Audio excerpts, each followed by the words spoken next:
আজকে আমি চলে এসেছি মজার একটা মিষ্টি রেসিপি নিয়ে।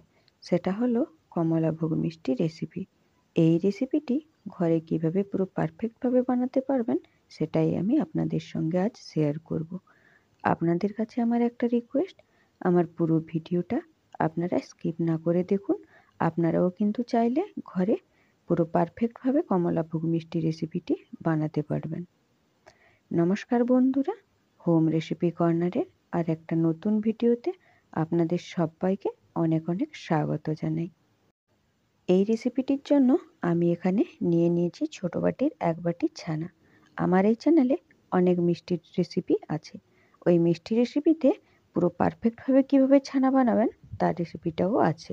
আপনারা চাইলে আমার চ্যানেলে গিয়ে দেখে নিতে পারেন, অথবা আমার ডেসক্রিপশান বক্সে আমি লিংক দিয়ে দেবো। ওখান থেকে কিভাবে পুরো পারফেক্টভাবে ছানা বানানো হয় সেটা দেখে নিতে পারেন। এখানে আমি ছানাটাকে এরকম একটা প্লেটের মধ্যে ঢেলে নিয়েছি। এখন আমি ছানাটাকে এই যে হাতের তালুর সাহায্যে ভালোভাবে মেখে নেব। আমি এমনভাবে মাখবো যেন এর মধ্যে কোনো লাম্পস না থাকে এবং এটা পুরো ভালোভাবে প্লেন করে মাখা হয়ে যায়। কিন্তু এখানে আরও একটা টিপস, এটাকে কিন্তু এত বেশি মাখবেন না যাতে এর মধ্যে যে এক্সট্রা ফ্যাটটা আছে ওই ফ্যাটটা বেরিয়ে যায়। ছানার থেকে যদি পুরো এক্সট্রা ফ্যাট বেরিয়ে যায় তাহলে কিন্তু মিষ্টির মধ্যে ক্র্যাক চলে আসবে এবং মিষ্টিটা শিরার মধ্যে দিতেই কিন্তু মিষ্টিটা ভেঙে যাবে। এই যে দেখুন, এখানে কিন্তু আমার ছানাটা পুরো ভালোভাবে মাখা হয়ে গেছে। এখন আমি নিয়ে নেব শুকনো উপকরণ। এই যে আমি বাটির মধ্যে নিয়ে নিলাম 1/4 টিস্পুন কর্নফ্লাওয়ার। এখন আমি এখানে দিয়ে দেবো 1/4 টিস্পুন ময়দা। এখন আমি এর মধ্যে দিয়ে দেবো 1/4 টিস্পুন সুজি।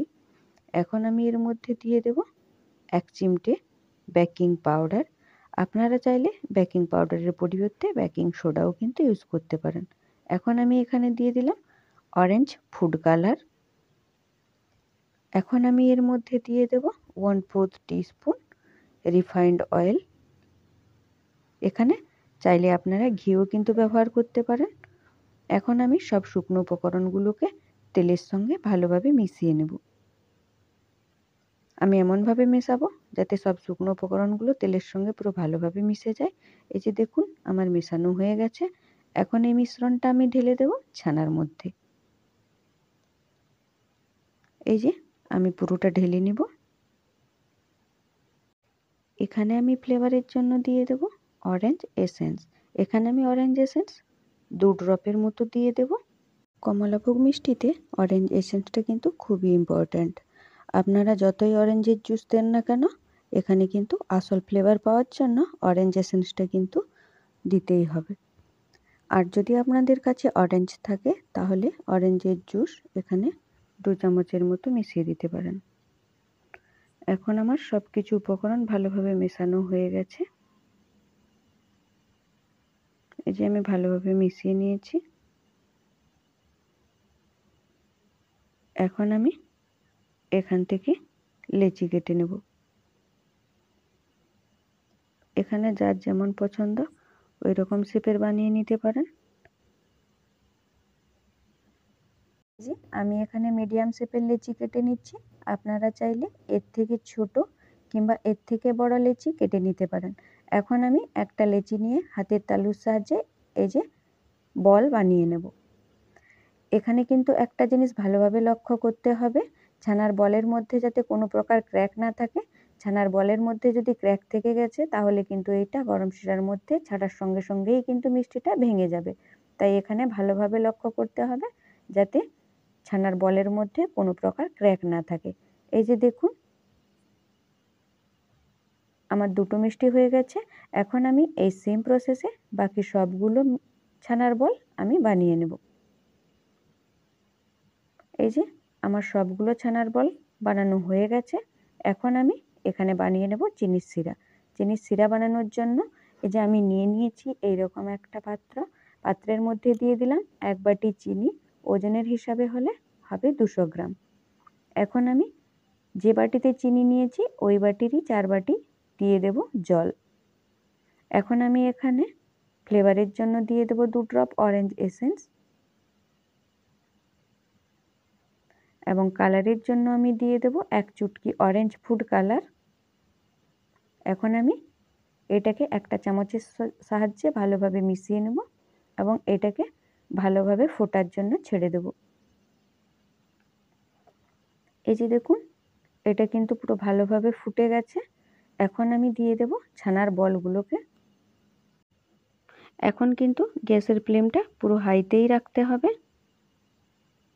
এবং আমি একটা একটা করে সবগুলো ছানার বলকে এর মধ্যে দিয়ে নেব। একই সঙ্গে দেওয়া যাবে না, একই সঙ্গে দিলে চিনি শিরাটা যে ফুটন্ত একটা ঝাঁক আছে ওই ঝাঁকটা থাকবে না, চিনি শিরাটা ঠান্ডা হয়ে যাবে। তাই এরকম গ্যাসের ফ্লেমটা হাই রেখে একটা একটা মিষ্টির বল দিয়ে নিতে হবে। এই যে এখানে আমার সবগুলো মিষ্টির বল দেওয়া হয়ে গেছে। এখন আমি এই যে ঢাকা দিয়ে এটাকে 10 মিনিটের জন্য হাই ফ্লেমে ভালোভাবে ফুটিয়ে নেব। এটাকে কিন্তু 10 মিনিটের আগে মোটেও খোলা যাবে না। 10 মিনিট থেকে পার হয়ে যেতে পারে, কিন্তু 10 মিনিটের আগে এটা খুলবেন না। এই যে আমি ফিরে এসেছি 10 মিনিট পরে। এখন আমি ঢাকাটাকে সরিয়ে দেখব মিষ্টিগুলো কি কন্ডিশনে আছে। এই যে দেখুন, আপনারা দেখতে পাচ্ছেন সবগুলো মিষ্টি কিন্তু ফুলে পুরো ডাবল হয়ে গেছে। এখানে আমি আপনাদের সঙ্গে আরও একটা সিক্রেট টিপস শেয়ার করব। সেটা হলো, এই যে আমি এখানে নিয়ে নিয়েছি 1/4 টিস্পুন ময়দা। তার মধ্যে আমি মিশিয়ে দিয়েছি 4 থেকে 5 চামচ গরম জল এবং ওইটাকে ভালোভাবে গুলে আমি মিষ্টির মধ্যে ঢেলে দিলাম।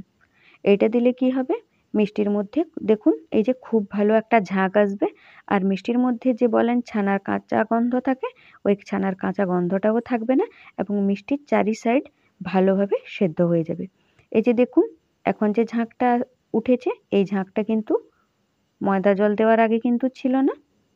এখন আমি এটাকে আরও ঢাকা দিয়ে গ্যাসের ফ্লেমটাকে হাইতেই রেখে আরও 10 থেকে 15 মিনিট ভালোভাবে ফুটিয়ে নেব ঢাকা দিয়ে। এই যে ফিরে এসেছি আবারও 10 থেকে 15 মিনিট পর। দেখুন কি সুন্দর ঝাঁক এসেছে। এই যে দেখুন,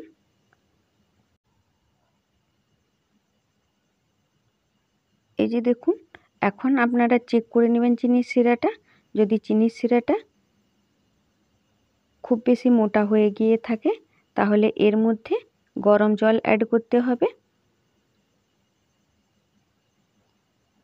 এখনও কিন্তু আমার চিনি শিরাটা খুব মোটা হয়ে যায়নি। আমি আবারও ঢাকা দিয়ে দিয়েছিলাম 2 থেকে 3 মিনিটের জন্য। এখন আমি এই যে দেখুন চেক করে দেখাচ্ছি, এখন কিন্তু আমার চিনির শিরাটা একটু মোটা হয়ে এসেছে। এই যে দেখুন একটু মোটা হয়ে গেছে। চিনির শিরা যদি কিন্তু মোটা হয়ে যায়, মিষ্টির মধ্যে কিন্তু রস ভালোভাবে ঢুকবে না এবং সফটও হবে না। তাই আমি এখানে এই যে দিয়ে দিলাম গরম জল। গরম জলটা কিন্তু ডাইরেক্ট মিষ্টির উপরে দেওয়া যাবে না। তাই আমি এই যে চিনির শিরার মধ্যে একটু একটু করে গরম জল দিয়ে নেব। এই যে এইভাবে করে দিয়ে নিচ্ছি।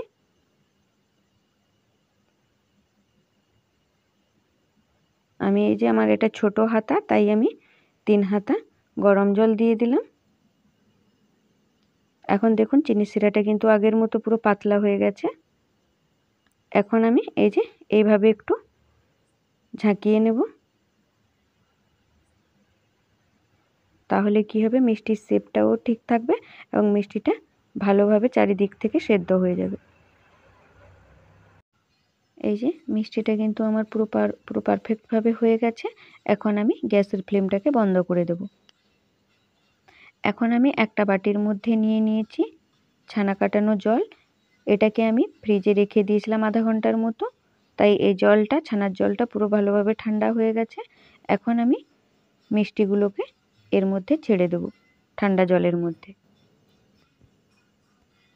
মিষ্টিগুলোকে ঠান্ডা জলের মধ্যে ছেড়ে দিলে মিষ্টির শেপটা পুরো গোলই থাকবে, মিষ্টিটা পুরো চ্যাপ্টা হয়ে যাবে না।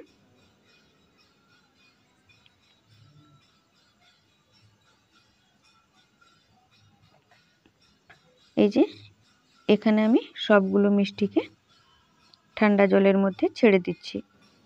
এই ঠান্ডা জলের মধ্যে মিষ্টিটাকে আমি রেখে দিব আধা ঘন্টার জন্য। চলুন ফিরে আসছি আধা ঘন্টা পর। এই যে ফিরে এসেছি আধা ঘন্টা পর। এখন আমি ঠান্ডা ছানার জলটার থেকে মিষ্টিগুলো ছেঁকে আমি যে মিষ্টির যে শিরাটা ছিল ওই শিরার মধ্যে আবারও মিষ্টিগুলোকে দিয়ে দেব। দেখুন মিষ্টিটা কতটা সফট হয়েছে এবং কতটা পারফেক্ট হয়েছে। এটাকে কিন্তু আমি এক্সট্রা জলটা নিংড়ে আবার এই মিষ্টির শিরার মধ্যে ছেড়ে দেব। মিষ্টির শিরার মধ্যে ছেড়ে দেওয়ার সঙ্গে সঙ্গে সেই আগের শেপের মতোই কিন্তু চলে আসছে। আমি সবগুলো মিষ্টিকে এইভাবে এক্সট্রা জল নিংড়ে আবারও মিষ্টির শিরার মধ্যে দিয়ে দেব এবং এটাকে এই যে দেখুন আমি সবগুলো মিষ্টির বল এই যে ছেঁকে নিয়েছি এবং মিষ্টির শিরার মধ্যে দিয়ে দিয়েছি। এখন আমি এইভাবে একটু ট্যাপ করে নেব এবং এইটাকে রেখে দেব 7 থেকে 8 ঘন্টার জন্য। ভালো মিষ্টি খেতে হলে কিন্তু একটু টাইম নিয়ে কিন্তু বানাতে হবে। এই যে দেখুন ফিরে এসেছি 7 থেকে 8 ঘন্টা পর। আপনারা দেখতে পাচ্ছেন মিষ্টিটা কতটা পারফেক্ট হয়েছে। আমার এই রেসিপি যদি আপনাদের ভালো লেগে থাকে তাহলে লাইক, শেয়ার এবং কমেন্ট করতে ভুলবেন না। এবং এইরকম সুন্দর সুন্দর রেসিপি দেখার জন্য অবশ্যই আমার চ্যানেলটাকে সাবস্ক্রাইব করে পাশে থাকবেন এবং পাশে থাকা বেল আইকনটি অন করে দেবেন, যাতে আমার ভিডিওর নোটিফিকেশান সবথেকে আগে আপনার কাছে পৌঁছে যায়।